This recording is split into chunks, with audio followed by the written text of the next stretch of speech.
what's interesting about Tinder with dating apps is you can avoid the pain of going out there and doing approaches, which are really scary and nerve wracking. Instead, you just kind of swipe right and left. So guys naturally are thinking, oh, I want to do this easy version, right? Tinder dating apps is way easier. I want to do it. And so they do it, and then they get like no matches, and then they get mad because they hear of maybe their good looking friends or somebody else just finding a girlfriend through Tinder. Part of the reason that it's blackpilling men is, one, because it's sort of a much easier way to meet people. You see other people being able to meet girls through it, but you're not. It's like, oh, these guys have it easy, I have it tough. That's not fair. Again, it goes back to that participation trophy mentality, this entitlement that like, oh, well, if this guy gets matches and gets dates through there, why don't I? That's not fair. It's because that guy's like 6'5" and a model and super good looking, and it's a very visual app, and you look like a thumb.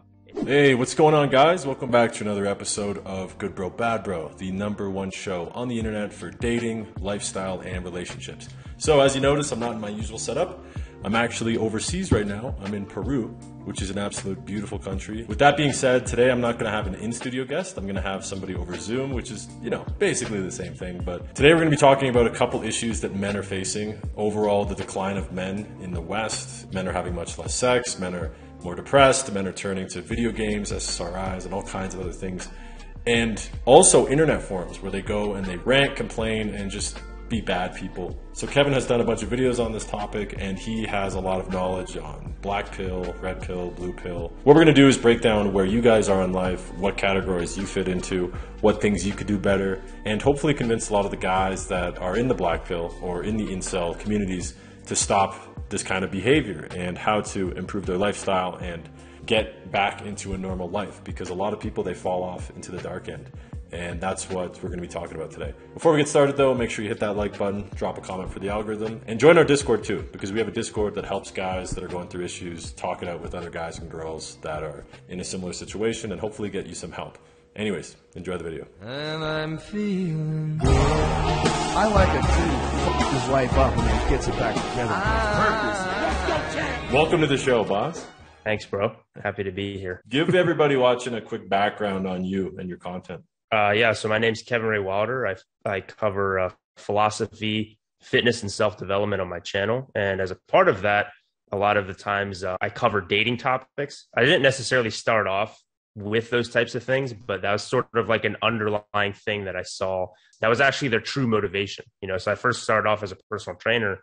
And especially when I would train guys, we always kind of dance around the question as to like why they wanted to get jacked or why they wanted to get ripped. And I see what you're saying. Because of girls. Yeah. Now I kind of cover self-development overall. And then that kind of drove me to discover philosophy, really study it. And it's very relevant to the things that are going on today. So especially on my channel, kind of like the unofficial tagline, I guess, of my channel is Beyond the Red Pill. I'm sure we'll get into like what the red pill is and all that type of stuff, and the black pill and all these different freaking pills. Yeah, dude, so many pills, bro. Yeah. But basically with my channel, I try to encourage guys to seek a great life, a life of greatness, basically, and to not dive into nihilism, which is so common nowadays, or basically a lot of guys just give up on life. A lot of times it starts with their dating life. And then it ends up extending into other areas of their lives, and then they're just fucking miserable. Can I curse? Yeah, you're good. Okay, I figured with you, it's fine. I mean, your main channel, what was it? Falk? That's like your... Oh, yeah. Yeah. It's not a swear word, bro. It's not a swear word. Yeah, exactly. If I say falk, it's cool. Yeah. Dude, you had some good things you already brought up about nihilism. We'll jump into that quick, but one thing I do want to address too, what you said, about how you started out as a personal trainer, and then guys would come up to you with questions and they would kind of scoot around like what they really wanted improvement and help with. And they kind of, hesitantly asked for dating advice. That's something that happened with my buddy AMS, Alpha Male Strategies. I don't know if you're familiar with that guy. He's awesome. I'm familiar with him. I don't know him too well, but I know he's very popular. Yeah. Yeah, so same thing with him. He was a personal trainer, and then guys would be asking him questions like, yo, this chick is sending me these texts. What do I do? And then he started a YouTube channel, and it popped. But even nowadays, with my clients, when I'm doing consulting, like a lot of them will start off asking questions about, making friends or YouTube or something. But then after they feel a bit more comfortable, they get into what they really want to talk about, which is like dating advice and stuff like that. Yeah. It's a taboo, man. Even in 2022, people would still be hesitant to be like, oh, I need help with that. You know what I mean? Yeah. Well, I think it's one of those things. It's almost like we as men feel like we should have this figured out already. Like, I forgot, some comedian said something like, every guy thinks that they know how to fuck and every guy thinks they know how to fight. And most guys that's true. Don't know either. You know, we can't help but kind of grade our masculinity a bit based on those two things. So in terms of the dating side, it's embarrassing to say, oh, I need help with dating, because in a way, a lot of guys feel as if that's them saying, oh, I'm not manly enough. Right. Yeah, you have to admit that you have a problem. Mm-hmm. And it takes a lot of strength of character to have the humility to actually admit that. But it makes sense that a lot of guys don't want to admit that because, one, it's embarrassing. And yeah, I mean, I think that's just what it comes down to. It's kind of embarrassing to say, oh, you know, I hired a dating coach or I bought a dating course. Right. So a lot of guys won't do it, or if they do it, they'll be very secretive about it. Absolutely, man. There's also I feel like a bad reputation associated with it, because, you know, a lot of what makes people make purchases is a lot of like flash and a lot of, you know, big flashy, like get 100 girls or babes, 10 out of 10s, you know, so never get rejected again. Yeah. Shit like that. Get in her head, you know, like there's all these taglines and stuff that if you were selling a real estate course, people would be like, oh, money, cool. But as soon as it's about a human being, it comes off kind of like, you know, it's sketch, right? So that was probably the early 2000s. I didn't learn much about this till about a year or two ago, kind of like you when you started to get into philosophy. I was, you know, I was doing a totally different thing, but I realized like, wait a second, there's like a big market for people that need help with this. And I got into it and looked into it. And the whole industry, I suppose, has a lot of bad reputation and taboo. But at the end of the day, it's basically just, you know, teaching men to do what women are already good at inherently, like just through human nature. But good segue to jump into, though, when you're talking about a lot of guys needing help with stuff. I think one of the biggest things is that people have the wrong idea of dating and what is normal. And that is what a lot of people refer to as the blue pill, right? The blue pill is more or less like what we're raised to believe is the proper way to go about our dating in life. But there's a lot of bad things about it. What is the blue pill? Let's break into it. So the blue pill is basically, it comes from the movie The Matrix, where, you know, Morpheus offers Neo a blue pill and a red pill. He says, you know, if you take the blue pill, you know, you stay in Wonderland, you just remain exactly where you are. The red pill is basically the truth, right? Mm-hmm. And so the blue pill, the idea behind it is, first of all, it's other people's ideas that have kind of been implanted in your head. And more specifically, usually you're plugged into some sort of system. Basically, in the movie, you're just like a battery, right? So when it comes to dating, these blue-pilled ideas are sort of these comfortable lies that, if you want to be kind of conspiratorial about it, kind of help to keep people in line, right? So for example, if you look at societies where in the past where they became very polygamous, they tended to fail, as opposed to monogamous societies tend to do quite well. Right. So there's this whole idea within the blue pill of the one, right? Oh, I have my soulmate out there. There's this one special person out there for me. And so we kind of have these ideas almost inherently that we almost look at as like, oh, that obviously, like the idea of the one. It's like, no, the idea of the one was somebody came up with that. And then they taught you that from a young age, to the point where you just think that it's like self-evident.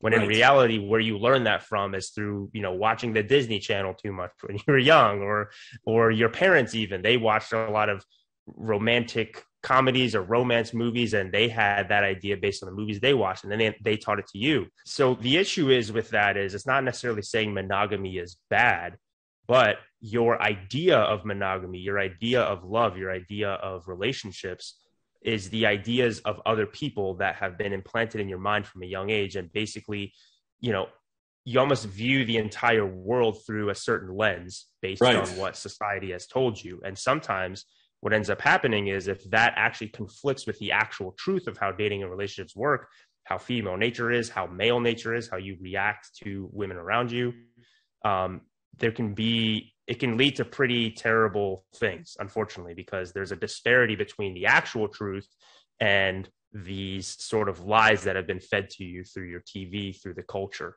What are some of the most common lies when it comes to like dating in the blue pill?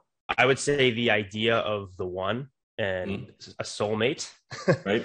And basically how, like, you know, because you'll watch these rom-coms or, you know, certain TV shows, you see that like some guy, his life was like kind of a mess. And then suddenly he just meets this wonderful, nice girl that like fixes everything. And then his life is amazing. And it's like, right. Yeah, that's not how life works, man. If your life sucks and you're not doing too great and you're a loser, some girl is not just going to swoop in from the sky or drop from the sky and just fix your life, you know? No, that's so true, man. I think a lot of the things that I've seen when I was growing up too, especially in like movies, TV, culture, but also like just advice from other people, whether it's parents, elders, they always say the same thing, like not in the exact terminology, but like they encourage you to put a woman at a higher level than you are, because as a protector, it's your duty to protect women, obviously, which I agree with. But like the idea is that like they are something precious, they must be protected, and you almost have to look at them as if they're a higher level.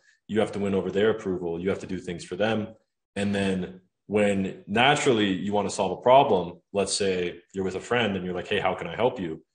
They tell you how to help them and then you help them, right? But that's like men and men. But when it comes to women, when you actually ask them what they want, they tell you what they think they want, but not what they actually need. And what ends up happening is you end up being way too nice to women. You end up prioritizing them to the point where you put them above yourself, not even your own purpose. And you do all these gestures and nice things of appreciation, which makes you very predictable. It makes you, it basically, if you treat her like a celebrity, she treats you like a fan as opposed to an equal. But that is something that men are absolutely brainwashed by all these, TV shows, movies, and also like magazines, culture. It's one of those things that you have to admit that dating is not equal between men and women. And when people think, okay, well, if you say dating is not equal between men and women, you're saying men and women aren't equal, right? So that's kind of what happens is they take one thing, they turn an inch into a mile, right? So because of that, I feel like most people, especially the more successful people in the world, they don't speak about these kind of things. What they do is they, law of power, think for themselves, but behave like others. But what happens is when you behave like others, all the others, as they're growing up, they're exposed to that and they pay attention to it and they think, oh, this is the right way to do things. And then what happens is they end up being like, late 20s, early 30s, and then they go through a horrendous breakup or, some kind of just absolute failure when it comes to getting their life together. They basically blame what they were led on to believe, and it could go down a rabbit hole of like Blackpilled, which we'll get to, or settling for less than they're actually capable of achieving, or even worse, trying to go back to something they messed up on, like going back to a girl, right? To go off what you just said, part of the blue pill is this idea that men and women pretty much want the same thing, which is just not true.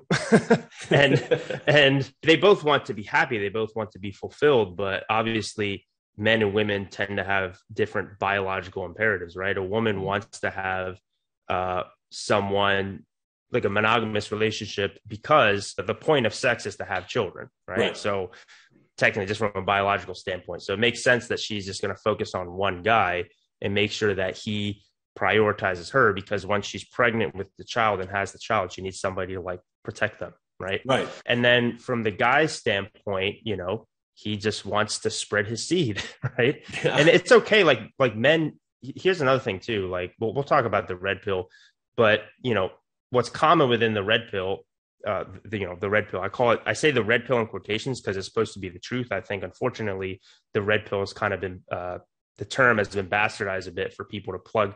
Ironically, it's like blue pills painted red. We'll get to that in a second. But basically, this idea that men only want to spread their seed and that's it, I don't think that's true. They also want to have monogamous relationships as well. There's actually science and data to back that up I can get into in a little bit. But this idea of within the blue pill thing of demonizing like the idea of like the fuck boy, right? The guy that gets all the girls. Oh, he's always the evil Chad, right? The evil Chad that Stacy's dating, but secretly she wants to date the nerdy guy. She just wants a nice guy. I got a funny story for you. I remember you probably went through this too when you were like 19, 20 and you're trying to date girls that were also 19, 20 and they were all dating guys that were like 26, 27. And you're like, what the fuck? Why would you be with that guy? He's so old. But now once you get past 25, you go, oh, I get it. I understand now. Oh, yeah. I mean, the difference between the maturity level, experience level, just how interesting you are as a man in your late 20s, as opposed to like when you in your early 20s or like 19 even, it's like night and day. Oh, it's crazy. So it makes sense. Yeah. I guess we've kind of covered most of the blue pill, but what is the red pill and what has the red pill become? Because I understand it started out as the truth, but what happened is, when you create community on the internet, a subreddit, what happens is anybody can join. And then over time, the amount of people that join can, let's say a bunch of people join the red pill, but they're all like secretly, they hate women. They complain. They almost water down what it originally was, which was, from what I understand, the truth, accountability, self-improvement, bitter pills that we all have to swallow about male and female nature. But you had people that came in almost emotionally pointing fingers. And now I suppose it would be what you described as the blue pill painted red. Let's start with what is the red pill and then what has it become? So the red pill is basically just supposed to be the metaphor for the truth, seeing the world for how it is. When Neo is about to take the red pill from Morpheus stops him in the movie The Matrix and just says, all I'm offering is the truth, nothing more. He's not saying the truth might set you free. He's not saying the truth might suck. He's just saying, all I'm offering you is the truth. And so what the red pill should be is basically just this kind of attitude towards seeking the truth, whether it's comfortable or uncomfortable. It doesn't matter. It's a very powerful metaphor. I mean, you can go really deep with it and say like it's, you can go into like Carl Jung and archetypes and all this other types of stuff. But basically the reason that it has been bastardized and the reason that people use it a lot is because, if you claim to be the arbiter of the truth, that's a very, very powerful message. Oh, everybody's lying to you, but here at the red pill, I'm telling you the truth, right? And so what ends up happening is a lot of these different guys call themselves red pill, but instead they're actually just using their own ideology, right? So basically they're plugging you out of the matrix, the blue pill matrix, and they're plugging you back into their own matrix, which they call the red pill. So it's all these different guys that think that they have this new truth that's setting them free, when in reality, they're just getting plugged into this other guy's truth, whatever the influencer is. So what it really truly means to be red pill is to be very scientific, to be very open-minded to having your ideas changed. And the best way that you do that is through debate and discussion. What I would consider a true red pill person is anybody who's willing to have a discussion, have their ideas challenged, and more importantly, be open-minded to having their ideas changed. Unfortunately, you don't see that within the red pill. You just see a bunch of guys just coming up with these concepts. Some of them are true, some of them not so much. And then they just basically only talk to each other. They don't talk to the opposition. They basically just jerk each other off with their own ideas without actually like putting it up in the scientific method to see whether it actually, holds true or not. And so unfortunately that term's been really bastardized because, like I said, if you call yourself red pill, you're basically saying I am the truth. And It's a very powerful message because, truth, if you go into like Christianity, for example, the Christians and the Jews also believe that God is logos based. God is truth itself, right? So if you're saying, if we all kind of unconsciously being raised in the West believe that God is truth, then if you say, oh, the red pill is truth, these red pill content creators almost in a way are almost saying like they are God, right? I am the truth. And that's why they tend to have such zealous like cult like followings, because if you say, oh, this is the Messiah that's bringing me the truth, that's liberating me from the lies that I've been told through this entire life, it makes sense that a lot of these red pill guys end up becoming worshipped almost. Well, it's very dangerous. They probably read Expert Secrets by Russell Brunson. That's a perfect example. Russell Brunson talks about creating an us versus them dynamic. I think that's one of the first things he's talking about in that book. That's 100% it, man. Yeah. I see it not necessarily just in red pill, but I'll give an example, right? So one of the things I believe is that rock music is like the best music ever. And I think that country music sucks and it is like ruining what was once a great form of music, right? But there's no real harm there. It's just like, haha, you know, whatever, music types, country, accent, whatever. But when you have an us versus them, it's something like Red Pill, where you have, you know, men are obviously already much more action takers, risk takers. They're much more physical, and they're more likely to actually follow through with things. And that goes from like gambling to investing to suicide to violence. But you take that, and then you have this us versus them mentality. And then what a lot of people in the Red Pill do is they paint women as the villains, as opposed to men themselves or other men. Or sure, there's evil, vile women, but it's more of a don't hate the player, hate the game. But the Red Pillars, they turn the us versus them into hate the players, hate the women. And what ends up happening is that's what could lead to, you know, the black pill and inceldom, right? Which we'll get to in a minute. But another side note too about the Red Pillars, man. So many of these fucking guys on the internet giving all this advice and talking about how to do this with women, how to do this. And they've never left the room, man. Guys that sit in their fucking basement. And I don't even mean guys like that write on the forums, but like, do you have any videos of you talking to women? Do you have any videos of you talking to other men? Are there any videos of you like going and getting a girl's phone number? Like there's so many people selling courses, products, consultations, and I have no reason to believe anything you say is something you've actually done. And that's why when I came into this, I was like, wait a second. So there's all these people online giving advice and they haven't even done any videos of them like talking to women. Like how the fuck is there a whole industry on this where I come from an industry like the pranks and social experiments, me and a couple other guys that do like similar videos, like let's say Steven Shapiro, Daily Dropout, that just happened TV. Like we've approached thousands of people in real life. All the videos are online. And we actually have done this and we know this kind of thing. And it's such a like, I mean, I would think that there would be so much in-field footage from these so-called red pill dating advice experts, but there's not. And I think that's another reason that the whole industry itself has such a shadow over it. And I feel like there wouldn't be as many people hating on the red pill in general if a lot more of these people were very transparent. Like these guys, do they ever show rejection videos, you know? Or the headlines we were talking about before, never get rejected again. Like, I don't know, man, from an outsider looking in, when I came into this, I was like, this is a fucking swamp. These guys are all full of shit. What is this? Well, that's the issue too, is like, okay, so you as the consumer, customer, viewer, whatever you are, you do want to make sure that the person that is giving you advice, it's coming from a sound place. So I do understand, like, look, there are a few coaches that I think they're legit, even though they don't show some of those things, just based on the advice that they give. And then I can see that it works. But again, that's from somebody who's successful in his dating life, right? If you're somebody who's not successful at all in your dating life, you don't really understand like what's good, what isn't. You're just going to gravitate toward whoever's most charismatic and relates to you the most, right? So the issue is these guys will naturally relate to most guys who are similar to them, guys who some part of them, I want to say it makes them repulsive to women, but are unattractive to women, I guess.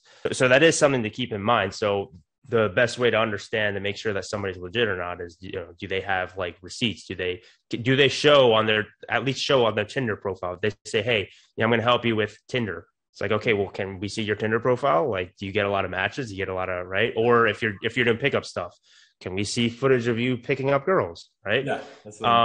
And then the issue is there's too many to count, but basically, you know, when these guys give out advice and they don't have much evidence of them having a great dating lives themselves, usually their advice is not going to be very good. It seems pretty obvious, right? So it ends up becoming like the blind leading the blind almost. And, you know, these guys coming in, like they're going to be YouTubing or Googling like, oh, how to get a girl's number, how to get a girl to like you, whatever. How do I text her? And if the guys giving them advice aren't legit, then they're going to be giving them bad advice. These guys are going to be implementing that advice, and then it's not going to work. And then they become hopeless, and then they become blackpilled. Right? Buddy, great transition. Yeah. What is the black pill? So from what I understand, the black pill is like the swamp between the red pill and the blue pill. And another thing, actually, I will say too, there's also purple pill. I know there's like too many pills, but purple pill, the idea is like you understand the truth, but you choose. You almost like desire, like I wish things were like the blue pill, but they aren't. So you kind of go in between. That's like when you get into a monogamous relationship, and there are some red flags that you overlook. But that's besides the point. The black pill, the swamp that the red pill and blue pill lead to? The people that have kind of given up on life. What is that? I want to say something about the purple pill really quickly, because this is actually pretty important. It's a common insult that red pill guys will throw at anyone who's critical of them. Basically saying, oh, well, you understand some of these red pill truths, but you're also like kind of blue pill, but also you disagree with me on some things, therefore you're purple pill. Again, the issue with that is they assume that everything they say is true, which again, that fuels the God complex, is really messed up. So if anybody ever calls you purple pilled, that's basically them admitting that they think everything they say is correct, right? Which is a huge red flag for anybody. Anybody who's open-minded, actually scientific, is always open to having their minds changed. So that's one thing. Gotcha. Okay, so when it comes to the black pill, it's really interesting because the black pill, you talk to a lot of black pillars and they'll be like, oh, it's not nihilism, it's not hopelessness, it's just the truth. I'm like, well, I thought the truth was supposed to be the red pill. It's like, no, but this is the harsh truth. I'm like, okay, so if it's just the truth and it's not negative or it's not nihilism, why is it called the black pill? When you call it the black pill, the implication is it's darkness, right? Black representing darkness. Black, it represents the absence of light. Right. That there's something inherently negative about it. Remember, there was this thing called MGTOW, men going their own way. And I think the idea, I mean, from what I understood, maybe when I saw it, it was like before all the idiots came in and blew it out of proportion. But the idea was that like men and women are different, accept that, and then just focus on living a life where you don't even worry about women. You just improve yourself. It's almost like Buddhist, I suppose. You go into like several periods of time where you just work on yourself, and then you unplug from every pill. You just, right? You go your own way. But I guess black pill would be that. What is the actual term of black pill? So, I mean, you can just go based off of the common platitudes you hear within the black pill. So what you just said, one of them, it's over. Another one is your genetics is your life. And then another one is there's no game for your face. This is pretty hilarious. But wait, what? You know, the black, they said there's no game for your face. The implication being if you have an ugly face, it doesn't matter how much game you have, it's not going to work, right? You know, you can just look at those phrases themselves, right? If you identify as a black pillar and you say those quite often at any point, there's sort of like this nihilistic, fatalistic sort of outlook on it. So let me just define some terms really quickly. So nihilism is just the idea that it's pointless, right? If you want to talk about it traditionally within philosophy or theology, it's that there's no central truth to the universe. But you can also have nihilism in a vacuum of like, oh, in this particular instance, everything I do is pointless because I'm going to get the same result every time. Fatalism is the idea that your fate is predetermined, that no matter what actions you take, you're going to get the same result every single time. And so what happens with these black pill guys is, you know, maybe they're born kind of short, not as good looking. They use that as an excuse to say, oh, well, because looks is all that matters, therefore, no matter what I try, I'm going to fail every time, no matter what. So what's the point? I might as well just give up. I might as well just do what feels good. I might as well just jerk off all day and sit at home and just watch porn all the time and be miserable. Yeah, so black pill isn't really productive. It isn't like is there anybody on black pill like, yo, you know what? Start a business though. Is there any of that? What's at the core of the black pill is not taking personal responsibility. It's that victim mindset. Right. So what ends up happening, actually, this is where it gets interesting with all these pills kind of coinciding with one another. Another part of the blue pill that we didn't talk about too much is all of these ideas and values that are sort of kind of implanted in your head from a young age. So another one is the trophy culture mentality that we have, or participation trophy, I should say.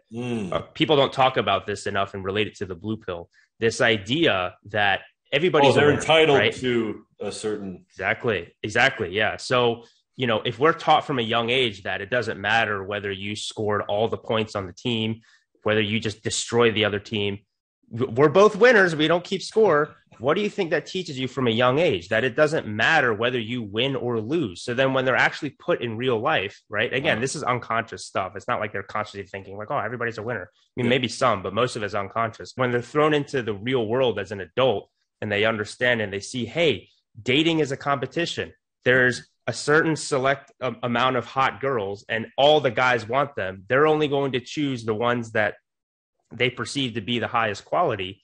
these guys, that sort of entitlement mentality sort of kicks in again, that participation trophy mentality where they're like, I deserve a hot girl. Right. Why not? You know, like this is what I've been taught.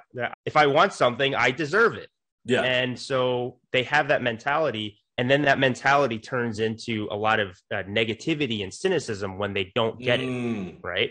And so the black pill guys, look, I have sympathy for them because part of what happened to them, it's not their fault, right? It's not our fault that we were raised in a participation trophy generation, right? Where we're basically, not only do we say that it doesn't matter whether you win or lose, a lot of times they actually say like, oh, winners aren't that good. It's not fair, right? And so, you know, these guys, that sort of mentality extends into adulthood, into their dating lives, and then they become nihilistic and start to complain, bitch, whine, and complain. All right, guys, let's be honest. Dating is hard, especially nowadays. When it comes to meeting a girl that provides value to you and is proper girlfriend material, it's tough, especially when you're a busy guy, you run your own business, or you have a very demanding job where you're working 60, 70, 80 hours a week. Everybody's situation is unique, and that is why I offer one-on-one coaching and consulting services. Whatever your situation is, whether you're trying to get a new group of friends, or you're trying to completely revamp your social skills, your ability to go and talk to a group of people, a girl that you really like, and come off with a really good vibe and get over those things that are holding you back inside your own head. It can be tough talking to people in real life, right? But I've done it thousands of times. I know what works, I know what doesn't, and I can save you guys a lot of time. So if you need one-on-one help for something regarding a relationship, approaching women in real life, getting over a breakup, for more details, be sure to click the link in the bio below or on screen. All right, back to the video. So you start at the blue pill, and then you fall off the deep end, go into the black pill. Maybe it's a blue pill guy. He goes to the red pill trying to make things work, gives up, goes into the black pill. We as humans, we have this addiction to learning new information. So even though it's not necessarily useful to us, we'll read hours and hours and hours of like female nature shit that it's useful if you're trying to like explain concepts to people or have like a big outlook. But in the short term, like most people, they just want results, right? But anyways, what I'm getting to is that you have a lot of guys in the red pill like that where they research, and then they go into the black pill with all this info. Girls hate guys under 6 feet tall. So now you have like educated but also angry black pill guys. Yeah. Would you say that black pill is basically just non-violent incels? Let's go into incels. Yeah. You know what? I almost think the black pill and the incel thing, they're extremely closely tied together. Because if you had to say, okay, well, what is the philosophy of the incel? What would you describe it? Incels would just be like, oh, black pill. Right. There's some guys who have adopted that sort of moniker, I guess, of black pill that don't like to identify with inceldom. You had a video I saw. That's how I found out about you. It was very good. Okay. And it was called How Tinder is Blackpilling an Entire Generation of People. I guess the concept is that like dating apps are basically a very unrealistic face and body and status and height version of men, which is just totally inaccurate. And it's given women an incredible amount of options, but actually ends up making women unhappy long term, and it messes them up in normal relationships. So Tinder's bad for all kinds of reasons, but it's especially bad because you have an average, even good looking guys, like guys that are 7 or 8 out of 10, and they are completely failing on dating apps. Like they're an above average looking person. If all they did was walk around in real life, they would have amazing results. But on Tinder, they don't get any matches. Nobody likes them. And that kills their internal confidence and actually puts them towards the blue pill and black pill area, right? But the idea is that, like Tinder has mass marketed that this is the way to meet and that your value is kind of associated with your success on these apps. But the apps are set up in an unfair way for the vast majority of men. I'm talking like 90+%. I was surprised that it got as many views as it did. One, I mean, as a YouTuber, you want to see your videos get views, but I was a little bit disheartened as well to see like so many guys relate to what I was talking about in that video. Like, damn, bro, like it's even worse than I thought. So there's a few different things going on there. First of all, human beings in general, this is well documented within psychological literature, we're way more driven by a negative emotion than anything, right? And way more driven by avoiding pain. So what's interesting about Tinder with dating apps is you can avoid the pain of going out there and doing approaches, which are really scary and nerve wracking, right? Instead, you just kind of swipe right and left, and then you just kind of shoot your shot through your text and whatnot. So guys naturally are thinking, oh, I want to do this easy version, right? Tinder dating apps is way easier. I want to do it. And so they do it and then they get like no matches, and they get mad because they hear of maybe their good looking friends or somebody else just finding a girlfriend through Tinder. Right. And so part of the reason that it's blackpilling men is, one, because the apps themselves, they kind of profit off your misery. I'll get to that in a second. But I think another part is because it's sort of a much easier way to meet people. You see other people being able to meet girls through it, but you're not. It's like, oh, these guys have it easy, I have it tough. That's not fair. Again, it goes back to that participation trophy mentality, this entitlement that like, oh, well, if this guy gets matches and gets dates through there, why don't I? That's not fair. It's like, man, it's because that guy's like 6'5" and a model and super good looking, and it's a very visual app, and you look like a thumb. It's okay if you look like a thumb, but like, hey, maybe first, if you want to succeed on the dating apps, go focus on your fitness, focus on your style, and then take better pictures, have a good profile. And then if it still isn't working out for you that well, then you should go out there and do approaches. Approaches aren't fun. They're not great. Like for me right now, I'm in Vegas, and I'm like forcing myself to do a bunch of approaches and forcing myself to not use my dating apps too much, because I think approaching builds a lot of character and confidence. So I'm trying to do that myself. But I'll say this too, really quick. Like even when you approach all the time, it's still nerve wracking. Like, that's another one of the things with these videos on the internet too. Like, I purposely will include like really awkward moments, rejections, and like, you know, just bad clips, because in reality, like even the clips you do see online, like most of the time they're boring, right? So you get like a 5-minute interaction with a woman and you trim the best, most funniest parts to 2 minutes. It's like when you see in the movies, like I feel like movies always romanticize male and female interactions, even male to male interactions. So like, you know, how a guy gets a job or a business, or like, you know, there's always the perfect line.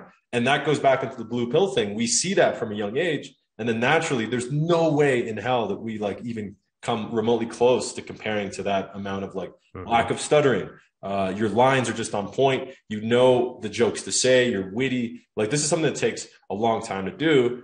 And a good analogy I'd make would be comedians. Even comedians that have performed 10, 20 years, they still get terrified before going on stage. High-level prize fighters like George St. Pierre, Donald Cerrone, they would have panic attacks in the change room hours before their fight, even though they trained for like 15 years and they're really good at it, right? So just a side note, everybody goes through that.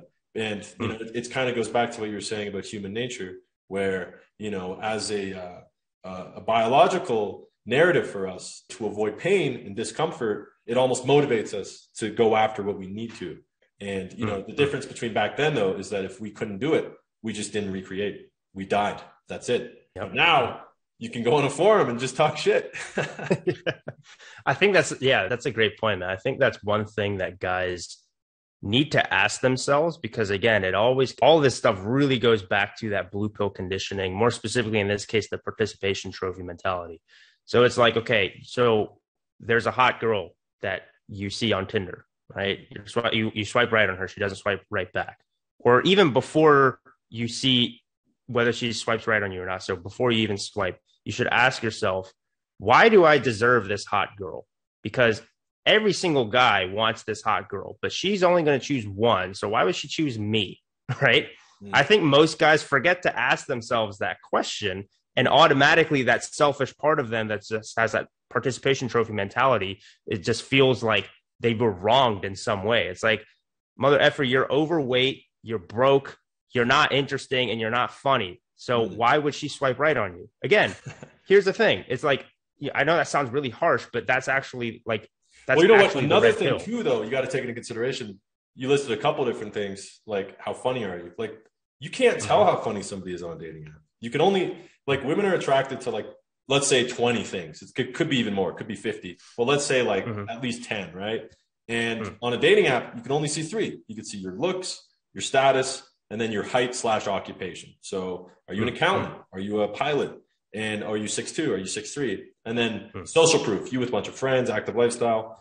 But when you approach somebody in real life, they don't go, okay, that's a 6'5" walking towards me. They see, oh, that's just a guy that's taller than me walking towards me. Your body language, the fact that you held eye contact when you went over and spoke to them, what you were wearing and how suitable it was given where you were. So like, if you're in a museum or something and you're dressed very classy, or like you're dressed up in a dress shirt because you're coming off from work, like the first impression you give with how you look and based on whatever there's so many things that are being paid attention to: your smell, your tonality, your delivery. Did you stutter when you said hey? Did you hold eye contact? What did you talk about? How did you introduce yourself? Did you space your words out? There's like 20 different things. Plus, the most important one, the courage itself of taking the leap and going into the unknown, right? So Boom. Yep. There's 20 of these things that people are attracted to, but only 3 of them are on Tinder, right?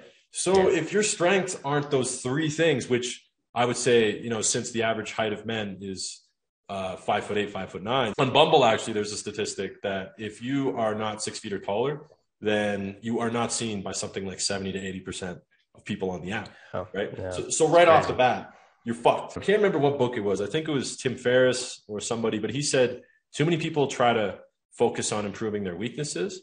And I agree that it's important to improve on weaknesses, but he said what really makes people successful is when they double down on their strengths. If your strengths are your sense of humor and all of those other things, and more so, if your weakness is something that you cannot improve, like your height, you're never going to win to the same potential you would in other ways if you're on an app that just caters to guys that are 5 or 6 inches taller than you. So, I mean, Tinder and dating apps, man, I think that the only way that they should be used, it's like a healthy way, right? Like you can't be eating donuts every single day and then never eat vegetables. I feel like dating apps are like junk food, you know? You eat them after you've had like a good day, you had your breakfast, lunch, dinner, all healthy, you exercise, and you know what? Okay, a little cigarette, a little bottle of beer, a fucking cake, you know, that's a dating app because that's a treat and it's not sustainable. But most guys, they just do it all day and that's it. There's no vegetables. Approaching girls is like eating vegetables, man. It fucking sucks. Nobody likes vegetables. But if you cook them and you mix them in with other stuff, they're not so bad because I don't know. I'm going on a tangent there, but no, I see your point, man. And I totally agree. It's like, you know, in that one video you mentioned how Tinder blackpilled an entire generation of men. I the second half of the video, I try to encourage guys and say, hey, look, you know, there's a new opportunity for you to go out there and do approaches. It's not fun. It's not as ideal, but I'm sorry, man. If you're not, like you said, those 3 things that you listed off and you're not presenting them well in your dating profile, I think the vast majority of guys, their dating profile, they just don't present themselves well, but that's besides the point. You know, like you have to go based off of what is in your power and ability to do. I understand that you might really want to be on Tinder because it's a lot easier, but maybe you're not built for that. It's like everybody wants to be ideally like the star quarterback of the football team, but hey, maybe you're just not genetically built for it. Maybe you're not built for football. Maybe you're built for like, I don't know, fucking swimming or running, right? So if you're built that way, instead of trying your hardest to like make the football team just so that you can, you know, get all the clout or whatever, why don't you actually try to become the best at this other thing that you are more built for?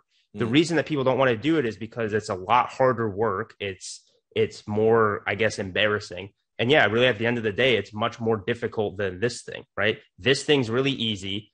If, you know, you have the genetics or whatever for it, you have the look for it in terms of dating apps. This thing, approaching, is really hard and nerve-wracking, right? Yeah. And embarrassing and tough. But like either you can just sit here and complain about it or keep trying this thing and failing, or actually going to do this thing. And the vast majority of guys either keep trying this and failing and get mad, or they just completely give up and then they go MGTOW and then they just go online and just bitch and complain about women. Yeah. Right. So like, look, it's one thing. You mentioned the MGTOWs earlier. I have respect for MGTOWs when they genuinely are just like, hey, I don't want to have a life revolved around women. I'm just going to go live like a monk or whatever. But the vast majority of these guys, they say that they've given up lives with women, and yet all they do is sit online in forums and comment sections and bitch and complain about women and watch videos shitting on women. Yeah. Right. So it's just a giant cope, and it's a lie. They're not fooling anybody. That's a good use of that. Yeah. Man. Yeah, that's really what it is. Yeah. One thing too, I will say, everything is actually man's fault. And the thing with the black pill too is that you get guys that are in this black pill, blue pill area. What happens is they're so desperate to get with a woman that they're willing to like do the things that are exactly that what gives women so much leverage, right? They'll swipe on any girl. They'll go head over heels to try and provide as much value as they can in a non-proper way to do it. And as soon as one girl is nice to them, boom, wife her up. The desperation almost, and combine that with like the natural competitiveness of men, you know, no wonder women are the way they are. Like, if you're a woman and you just have to sit and men approach you and you go on an app, you get validated, guys are doing everything for you. Like, you know, if men weren't like that and didn't do that and things were equal, then dating would work, right? And that's how it used to be, because a good way AMS put it is that women that were introverted back in the day, they would sit at home and they would rot. Nothing would happen. So even the most introverted, shy, stay-at-home kind of girls, they would have to at least go to the grocery store, go to a bar, go to a library, like make themselves presentable and like maybe even approach guys on their own, right? Otherwise, nothing would happen. But now you could be an introverted girl, or not even introverted, just lazy, like, you know, like Uber Eats. Why go to the store when you can order it? You can sit at home, you can have your cake and eat it too. And because of that, there's no incentive for women to really develop these social skills or like the knowledge of life either, because they're so used to everything being done for them. But what it comes down to is men are having such low standards for themselves, and they're out competing, intercutting with other guys. Like, you know what? Well, I'll offer her this. I'll offer her that. I'll message her twice in a row. Right. So it's actually the desperation or lack of knowledge and impulse control of men that is leading to this imbalance. And at the end of the day, it is every man's responsibility, being that we have the burden of performance, to accept these truths, improve ourselves to the highest extent that we can. But I think that, you know, in the society we live in, there's no real repercussion for not being a successful man. You could just slide into the cracks. You could just not participate, but still be, you know what? Women are all fucked, you know? You know, I'll figure it out later. I'm going to play video games. Man. It's fucked, right? So how do we get guys to stop being blackpilled? How do we get guys to stop being incels? What is the way out for them? Okay. So really quickly, what you were just talking about there, you know, on my channel, I talk about philosophy a lot, more specifically Nietzsche, because Nietzsche talked about really this issue. He almost sort of like prophesized this issue happening. So there's this idea in one of his texts called The Last Man, where basically the last man is somebody who is tired of life. He lives in this decadent society where basically everything is too good, right? There's no battles to be fought anymore. Everything's taken care of. Like you said, you can have Uber Eats. You can not leave your house and still be alive and survive. Your sexual needs technically now can be satisfied through just watching copious amounts of pornography. You can have a freaking sex doll, pocket pussy. The sex robots are on their way. It's only going to get worse. And basically what happens with that is you basically get like addicted to comfort. And when you get addicted to comfort, you stop taking risks, but that is at the expense of the very soul of what it means to be human. What it means to be a man is to go out there and live life, to take risks, right? And so when you become completely pain avoidant and addicted to comfort, what ends up happening is you inevitably start to become nihilistic, right? Because you're just sitting at home and it's this event, it's against your nature. We are the descendants of generations after generations after generations of warriors that fought each other, and then the victors of them reproduced their genes, and they kept reproducing, and then it ended up with you. So however you like to think about it, your natural temperament, some part of your genetics is like you want to fight and live life. It's against your nature to just sit at home. The reason you're sitting at home is because everything's too good, right? You don't want to take risks, and you don't want to get beaten by your competition. And so the number one thing that guys can do to not become like that, because that's always going to be a temptation, right? Like we said before, humans are more motivated by negative emotion. More specifically, they're more motivated by avoiding pain than they are seeking pleasure. This isn't even just the dating. This is like society itself. Like as a man, it's not like, as a man, it's not even about women. Like obviously, for your genetic lineage, you need to reproduce, but like man's purpose has nothing to do necessarily, I think, with acquiring the best woman. It's more so like making a change in the world, being a firefighter or being a novelist or a doctor or an accountant, finding a way to contribute value to others in society. And people that put in hard work and spend years working towards something where it benefits others and provides value to others, those same qualities are what translates over to being liked by others, by having great friend groups, by having a good support network, a community, and people loving you and liking being around you. And that reaffirms the momentum you have and having a good vibe. And that's what attracts women, right? So if you're a loser in society, then you're going to be a loser in dating too. Like there's no guys that are just stay-at-home bums that are having all kinds of dating options, right? It's the idea that you need to be focused on your mission and your purpose, whatever it is, and making society better. And then as a secondary thing, the dating comes. But I think what happens is the blue pill world teaches us, well, you can't be happy unless you're with this girl. You can't be happy unless you're with that. And since we're so fucking horny and we have that impulse in our heads, it makes sense. We go, okay, well, we're driven by sex biologically, but we're also driven by society's narrative of like, hey, you know, don't step on the cracks in the sidewalk, stay within this box, happy wife, happy life, settle down by a certain age. And if you don't get into that, you're like, well, what's the fucking point of life? And then you go down that rabbit hole. But when you're in the rabbit hole, you're not like, you know, creating some kind of cure to cancer. You're not, you know, providing some kind of financial service. You're just playing video games and you're feeling bad for yourself, man. Like even at the, like, I feel like at the very least, these guys should go into the military or something so that if there's a time of war, they're ready to like at least be able to stack sandbags if there's a flood in your local town, or you can help lift somebody, you know, 100 feet into an ambulance. Like the reason I'm so passionate about this is because I see the failure people have in their own, you know, like with dating, and that it translates to everything else. And even if you're 5'2" and you fucking suck and your face is weird, you could still become a successful person helping the world. Like be like, fuck it. All right. I won't ever be able to get the girls that I wish I could on a biological basis, but you could still become something with your life. And I think that there needs to stop being a correlation between being successful with women and being a successful human in general, right? Mentally, sure. I mean, there definitely is, but you know, there doesn't have to be, right? And those are all some really great points. Really what it comes down to is just don't become a slave to comfort. Don't become addicted to comfort. Just because something's expedient and feels good doesn't necessarily mean that that's going to give you joy and fulfillment and help you flourish as a human being. So I think most guys need to instill like a little bit of discipline in their lives. It's not necessarily anything super intense. Here's a good place to start off. Stop watching porn.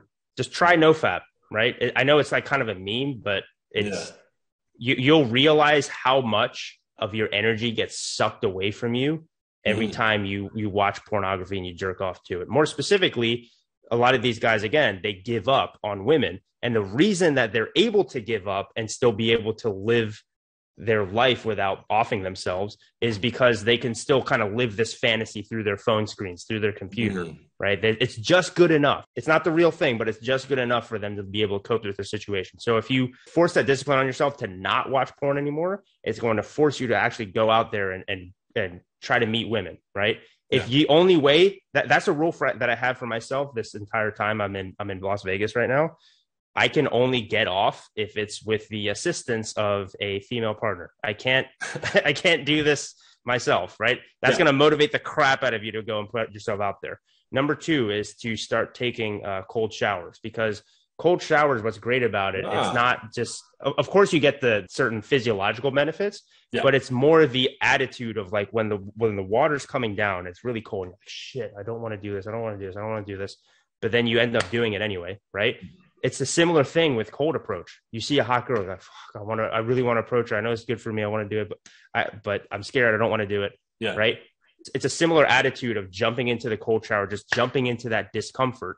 It's the same exact thing with other aspects of your life, such as talking to that hot girl that you really want to talk to.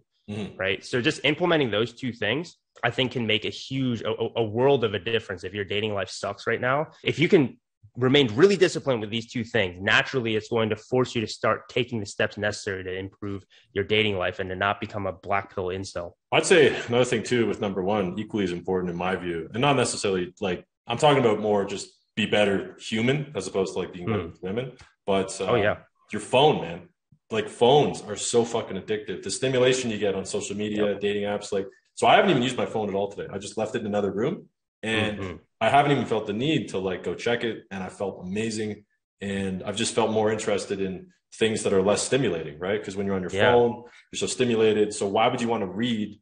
Why would you want to do a podcast or edit videos or whatever? You could just scroll on your phone. it's on iPhone. There's a setting you can put it to black and white, so it removes all Yes, colors. dude. Look at mine. Look at mine right now. Oh, dude, that's great minds think alike. That's exactly, dude. That's when great. did you figure that out? I figured it out like 3 days ago.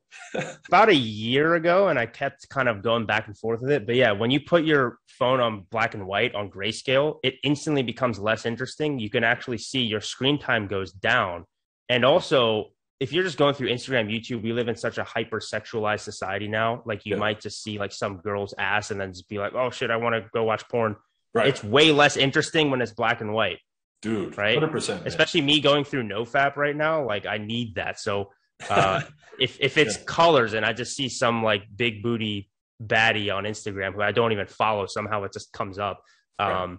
It's way less like triggering, for lack of a better word. 100%, man. Yeah. Another thing too, it's very ironic because, obviously my job is I make videos and I have like millions of followers and shit. And I've been making videos for years, but I feel like this might sound like very dad-like, but it's like people shouldn't be watching my videos till they finish their work, their chores, their shit like that. And I think that there's this big misconception that just because it's there and it sounds like really good advice or like, ooh, how Tinder's blackpilling a generation, I want to watch that. Like, you should be doing that after all your work is done. That should be something you do at the end of the day. And it's ironic because, you and me, we're drug dealers. We make content and, you probably consume content. I consume a very small amount.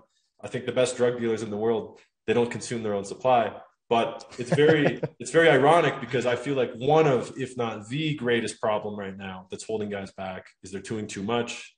And one of the things they're doing too much is they're wearing out their motor skills and their attention span and all that by being on social media. So what's funny is that like videos like this, people are going to click because they're like, oh, like dating advice, it's going to tap into that biological thing. And this is something that was in, a lot of famous marketing books, Expert Secrets, for example. People don't want to hear something they need. They want to hear what they want, right? So they're like, oh, I want women. I want better life. I want people to like me. I want followers, right? So they click for that. And then once they're in there, that's when you non-ironically using this term, that's when you red pill them, that's when you give them what they actually need. And by the end of the episode, they're like, fuck, after watching this, I should go and read a book. I should start on my business. I should get my phone, put it in black and white, turn it off.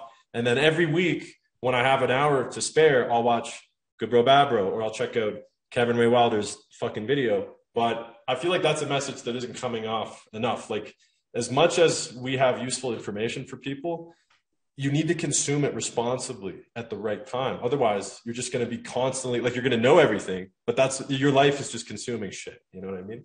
Yeah, no, that's a great point, man. And again, it just depends on what content you're putting out there. A lot of content out there is trash, but if there's actually like good content that serves the right purpose, then that's fine. So in your case with your videos, I mean, not this one, but your main channel, it's entertainment, right? Yeah. So yeah, it's perfectly fine to be entertained and you do a good job at it. But you're right. It's like, you want to be entertained at certain times. Should you, no offense to you, but should you start your day watching a Jack Demo video like at whatever university? Probably not. But that's a good way to unwind at the end of the day. Yeah. Right. Yeah. And it just depends on, because with what you're doing with your podcast, I don't think it's wrong necessarily if you have like a really good topic, like a deep topic, if somebody starts their day watching something like that. It just depends on the form, right? So for me, how I start off my day is I always listen to an audiobook of somebody who I really admire and respect and I consider a mentor. So Nietzsche, for example, I listen to Nietzsche basically every morning now, right? So if you're consuming content from that standpoint, it can inspire you and do great things. But you still, here's something to keep in mind. Again, this is debunking the participation trophy mentality. Yeah. Most books, most content creators, most YouTube videos aren't worth watching. They're just not. And so you want to be very selective about what you read, whose ideas you help have influence you. For me, like in terms of books, for example, there's probably only like 10 to 20 books that I would recommend or I think are great, and I think the rest are trash, or I haven't read them yet. But I consider myself to be somebody who's pretty well read. I think the same thing comes with content, right? If you feel like the person that you're following, that they're not improving your life in any way, or feel like rageful and angry after you watch them. Not necessarily toward them about what they're talking about. Maybe you shouldn't be watching them as much. You know what I mean? It's probably not the best for you. I feel like we as humans, we have a natural inclination to like always seek new stuff, even though we know what we should be listening to. And I'll give you an example. Like, have you ever read Relentless by Tim Grover? No.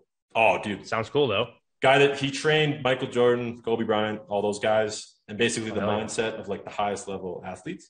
And I listen to that and I'm like, you know, I don't need to find another book like this, you know? And I think most people think, hey, maybe one more video or this different perspective. Like once a book clicks with you and it's like a daily reminder of kicking you in the ass, like, hey, I have to do a cold shower. I have to wake up.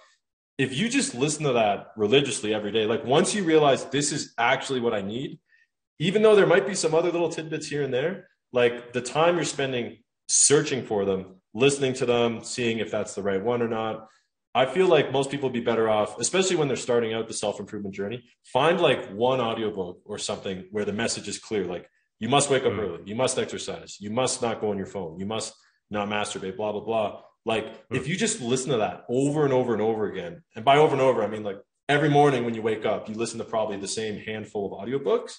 Like every day you are now set with that same mindset of like, yes, this is what I have to do. And over time, you actually don't even need the audiobook. It's like you're reprogramming yourself.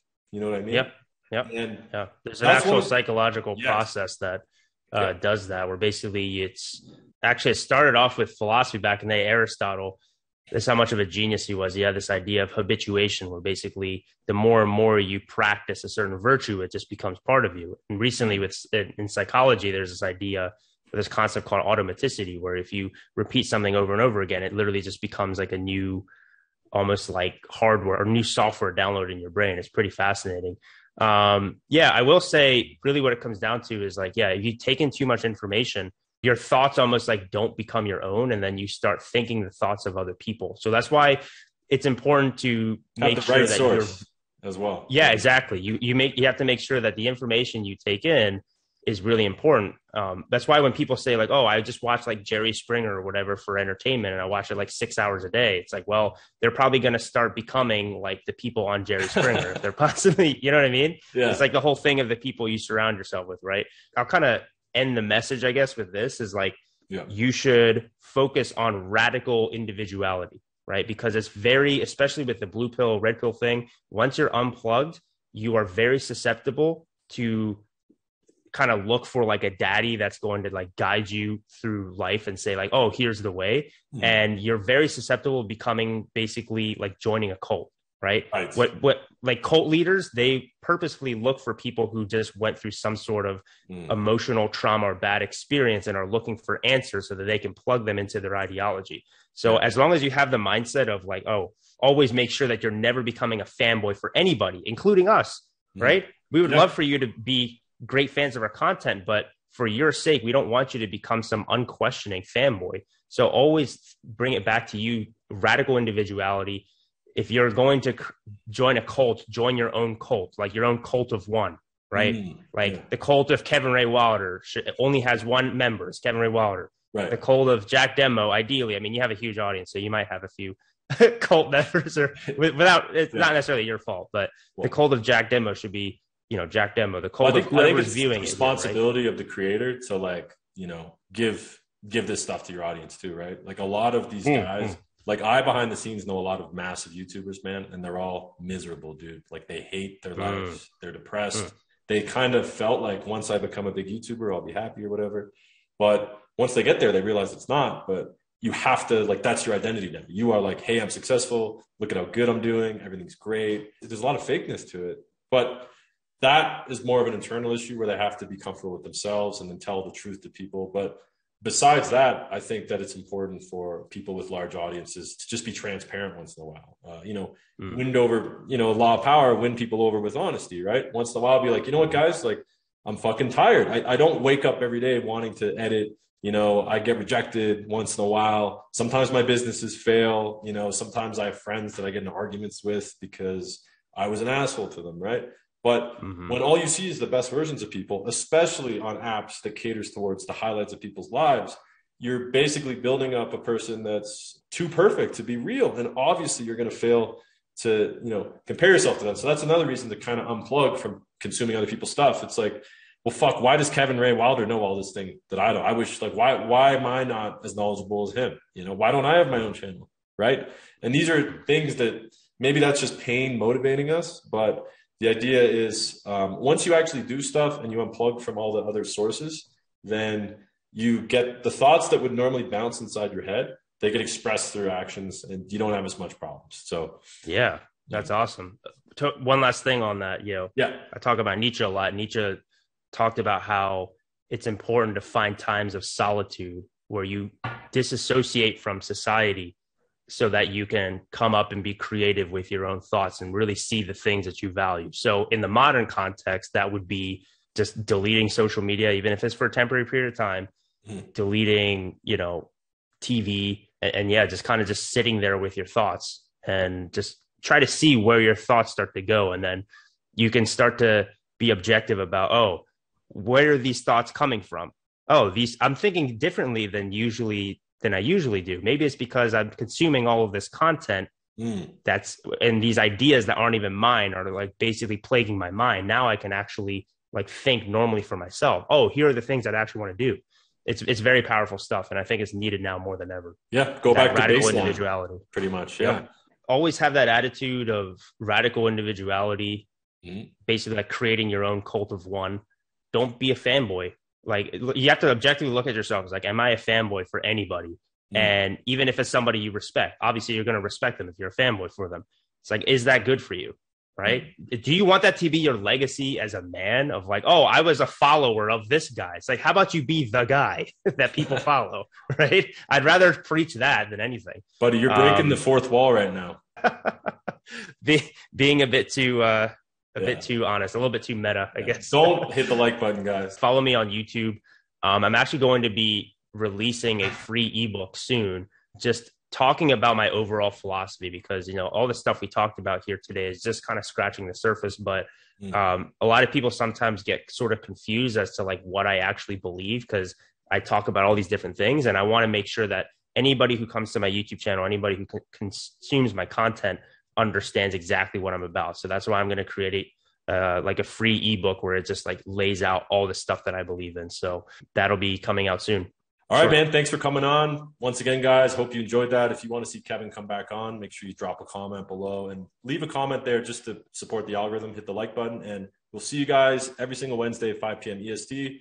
We're also on Apple. Go leave a 5-star review. Spotify for when you're driving, and yeah, YouTube too. Anyways, guys, peace out.